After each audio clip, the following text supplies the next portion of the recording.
All right, got Arvin back here for another video. Today, we're going to talk about commingled stickerless barcodes, what you need to know, kind of what the difference is, and when to use these. So, I guess just to kind of get into this topic, Arvin, what are commingled stickerless barcodes?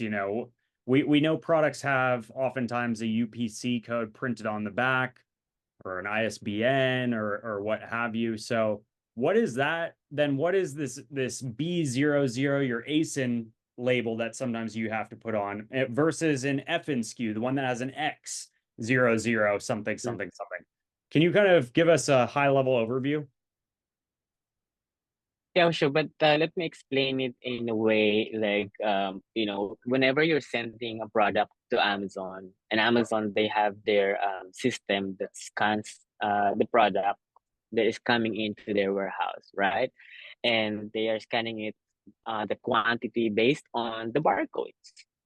And so that's actually what we're going to talk about today, which is the commingled or stickerless barcode.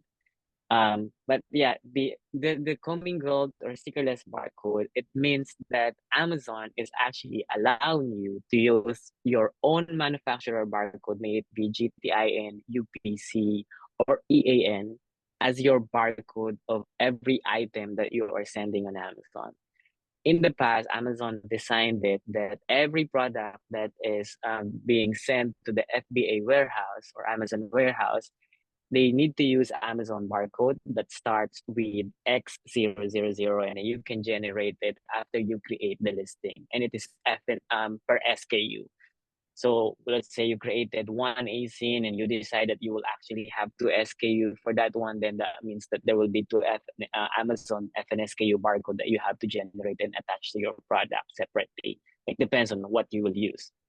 Sure. But then if Amazon allowed you to use commingled stickerless barcode, then you can just use your own UPC, because that's actually where you start, right? Whenever you're sending a product, if you're a private label, you will always use either a UPC to send to your manufacturer. This is my barcode. Please attach it to the product packaging.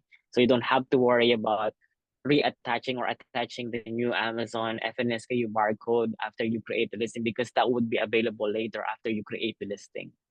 Hmm.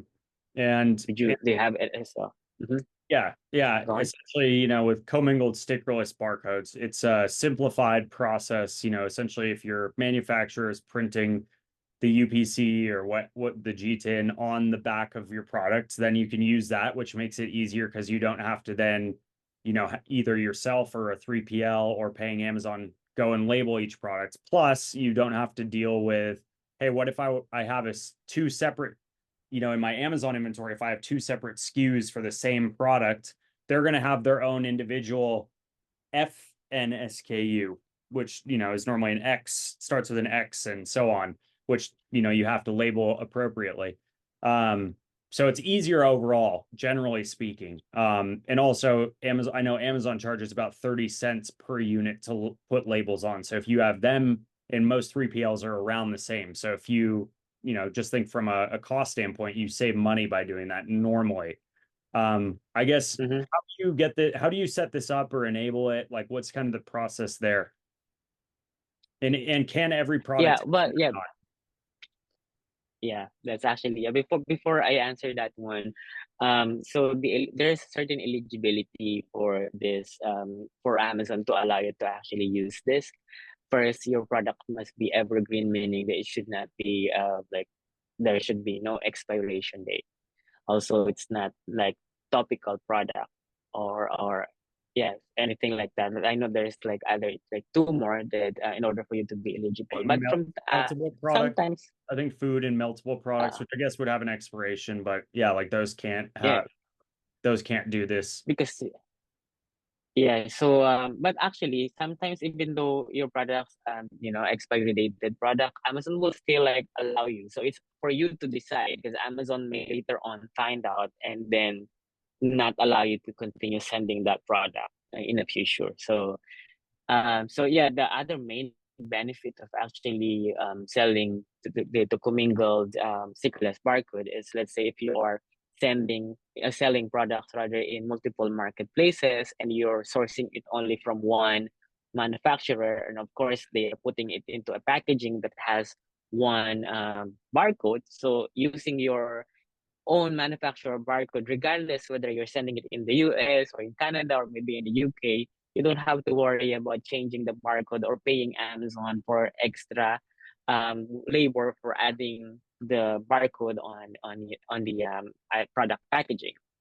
So Sure. to answer your question about like how to get this one approved, so whenever you're creating your listing, then Amazon will ask you to convert it to FBA, and then there will be an option in there to select whether you want to use Amazon barcode or the manufacturer barcode. So just select the manufacturer barcode and click submit, and so you will know like so how would you know that if you are using a manufacturer barcode if your FNSKU column is showing B000? So how can you see the FNSKU column? You just have to go to inventory, manage inventory, and then on the upper right corner of your screen there is a button there that says preferences, and so you just have to select scroll down and find the FNSKU and then save.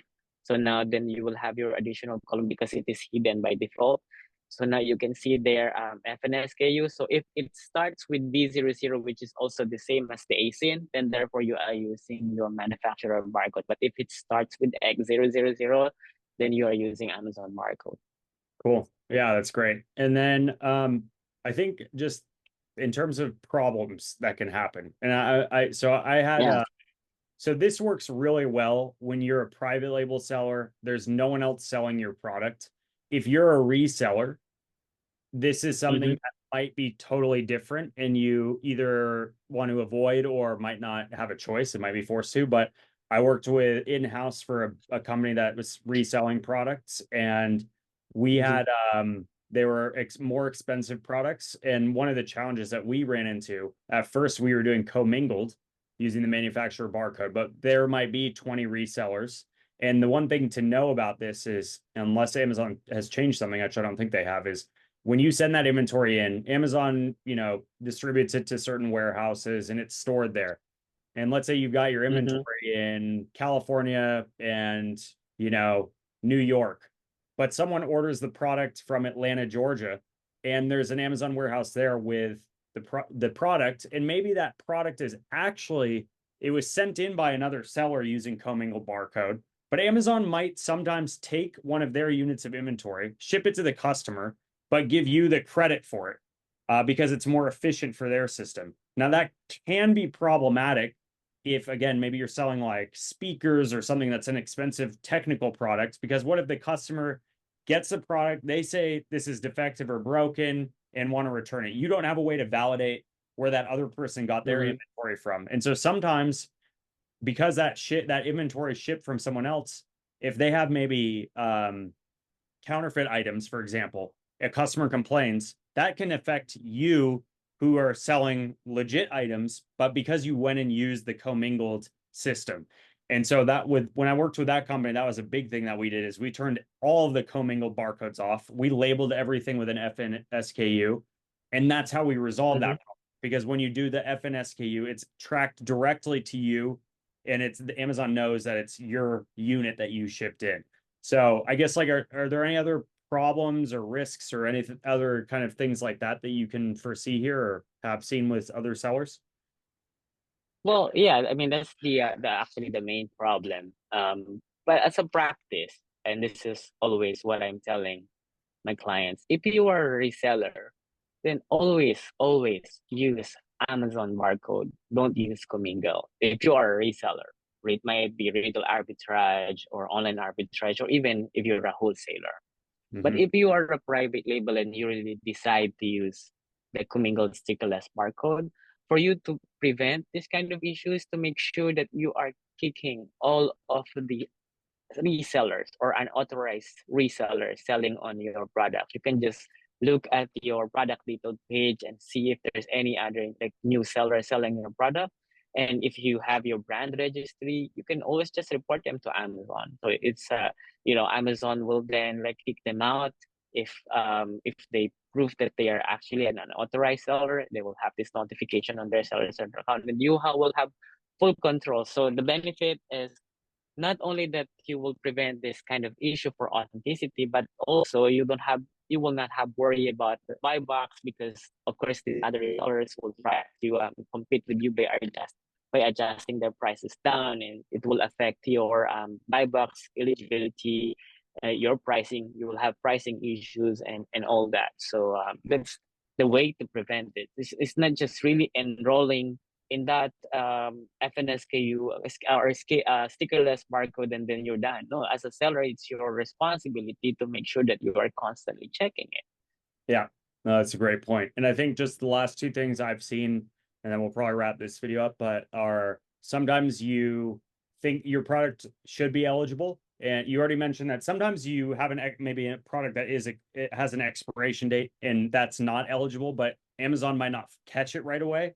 So they might allow you to send Mhm. stuff in, but it's a risk that in 6 months they could find out, oh, this is not eligible, and then make you remove that inventory. So it's kind of something that you want to just solve it up front. On the flip side, though, sometimes they will deem that the product is not eligible. Not all products are, but and it's by mistake. And so, you can normally deal with that via casework with Amazon. So opening seller support tickets, and sometimes flat files are needed as well to convert the listing from a FNSKU to a manufacturer barcode. And the last one I think I've seen a lot, well, a decent amount, is sometimes there's inbound shipping issues where maybe you're doing commingled and all of a sudden you sent a product that you send every month into Amazon and nothing's changed. But for some reason, Amazon had an inventory listing error. And so if you check maybe your stranded inventory, you'll see all of a sudden, oh, there's 100 units of that product here, but now they're showing with an FNSKU for some reason. And so I have seen that happen where even though you are set up commingled, you shipped in, and normally it's on products you've already been shipping, for whatever reason, sometimes the system can flag things and do weird things. So, that is something that can happen. But, I guess, do you have any? It's a remapping issue. That it's so what you mentioned is the FNSKU remap that Amazon is doing at random times. So let's say you created it, because to be honest, once you created an SKU and you set it up to used to be using FNS manufacturer barcode, Amazon should not really change it. And then also, yeah, you just like that forever. But then the remapping happens sometimes because Amazon, maybe because they detected that yeah, they should not be using Amazon barcode or manufacturer barcode, so I will remap it. So in that cases, if you think that Amazon have done it correctly, then just raise a case for them to remap it again to the correct FNSKU barcode or manufacturer barcode. Cool. Yeah, that's awesome. Well, I So think we yeah. covered a lot in this one, but if anyone has questions, and you're watching this, check the description, comments below. We'll put a way to get in touch with us, and we're happy to help as much as we can. So, any last words to add, Arvin? Yeah, that's it for now. Cool. All right. We'll see everyone in the next video. Cheers.